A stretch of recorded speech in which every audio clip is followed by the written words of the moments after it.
हमारे जानने वाले दोस्त हैं, डॉक्टर हैं, उनका घर में इख्तलाफ चल रहा था, बड़ी देर से चल रहा था। वो बड़े परेशान थे, मेरे पास आया, कहने लगे कि घर में मामला है, बड़ी देर से ना बीवी जो है ना वो मामला को सीधा चला नहीं रही, आए दिन के हमें थोड़ा बहाना बनाती है और लेके चली जाती है, और मैं बड़ा परेशान हूं, करूं क्या। मैंने कहा कि आपकी तरफ से कोई मामला नहीं, आप उसको रखना चाहते हैं? तो बिल्कुल रखना चाहता हूं।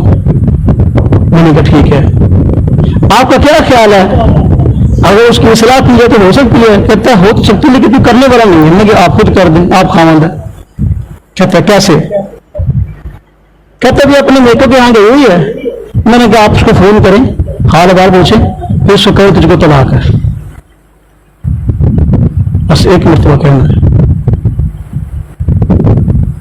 फिर आगे से बताना भी क्या हुआ। उसने फोन किया और फोन करके हाल बार पूछा और कहा तुझे तलाक है। वो सब चीखें मारनी शुरू कर दी, उसने फोन बंद कर दिया। तो कहा साहब मैंने जो है ना उसको कही तुझे तलाक है। मैंने कहा अब अगर उसके हिस्सेदार और वो खुद सुलह चाहते होंगे और इस्लाह चाहते होंगे आपके पास आ जाएंगे। आप अपने खानदान कुछ आदमी इकट्ठे करें, उसके बाद उसने कहा जी मैं पहले वालदान को बुला चुका हूं, वालदान अपनी बच्ची को समझाते ही नहीं है।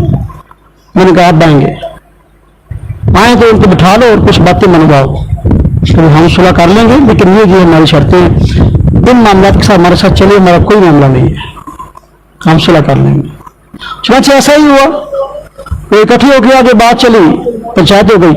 पंचायत में उन्होंने बात रखी कि जी देखो बड़ी देर हो गई, 12 छोटी छोटी बात पे जो है ना ये मेकअप यहाँ चली जाती है, वालदान भी सपोर्ट करते हैं, उसको कुछ कहते नहीं है। हमारे घर का सुकून तो मेरी बूढ़ी माँ है, वो काम भी नहीं कर सकती और कई मसाइल है, हम क्या करें। तो ये अगर ये रहना चाहती तो हमारी ये 2-3 शर्तें हैं, और शरीयत के दायरे में शर्तें, शरीयत से बाहर कोई नहीं है। तो मैं सुलह करने को तैयार हूँ, वरना मेरी तरफ से फारग है। अगर नहीं है इस बात में चलता फिर मैं 2 तलाक़ें मज़ीद दे दूंगा। तो उन्होंने कहा हमें मंजूर है, हम खुद इस पर पहरा देंगे और हम जिम्मेदार हैं, और हम लड़की को पाबंद करेंगे इन बातों पर चलने का। उसने कहा ठीक है। वो बातें लिखी गई और सुलह हो गई। अब वो उनके माशाल्लाह मेरे ख्याल है 4 बच्चे हैं। वो कहते कभी हमारे घर में लड़ाई नहीं हुई। तो देखो अगर शरीयत की दी गुंजाइश को इस्तेमाल किया कि तलाक एक दिन 2 संभाल के रख ली, काम आ गई ना। तो अगर 3 कर ले तो फिर कोई नहीं।